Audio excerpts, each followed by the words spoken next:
BCCI ప్రభుత్వ యాజమాన్యంలో గాని నియంత్రణలో గాని లేదని ప్రభుత్వం నుంచి దానికి నిధులు అందవని కేంద్ర సమాచార కమిషన్ వెల్లడించింది.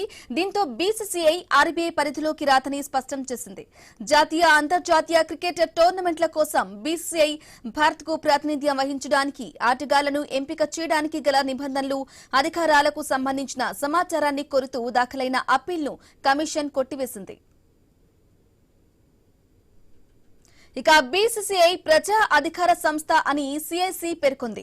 ప్రజా సమాచార అధికారులను నియమించారని 2018లో అప్పటి సమాచార కమిషనర్ శ్రీధర్ ఆచార్యులు బోర్డును ఆదేశించారు. ఈ ఆదేశాన్ని బీసీసీఐ మద్రాస్ హైకోర్టులో సవాల్ చేసింది.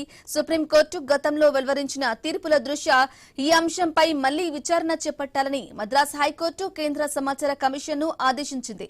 దీనిపై విచారణ చేపట్టిన సీఐసీ బీసీసీఐ ఆర్డీఐ పరిధిలోకి రాత్రి తేల్చింది.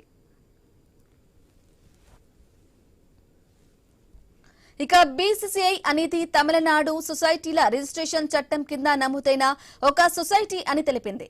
ఇది రాజ్యాంగం ద్వారా గాని పార్లమెంటు చేసిన ఏ చట్టం ద్వారా కానీ ఏర్పాటు కాలేదన్నారు.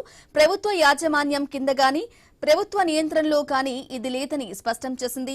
ప్రభుత్వం నుంచి ఆర్థిక సహాయము అందడం లేదని, అందువల్ల దానిని ఒక ప్రజా అధికార సంస్థ కింద పరిగణించలేమని కేంద్ర సమాచార కమిషన్ స్పష్టం చేసింది.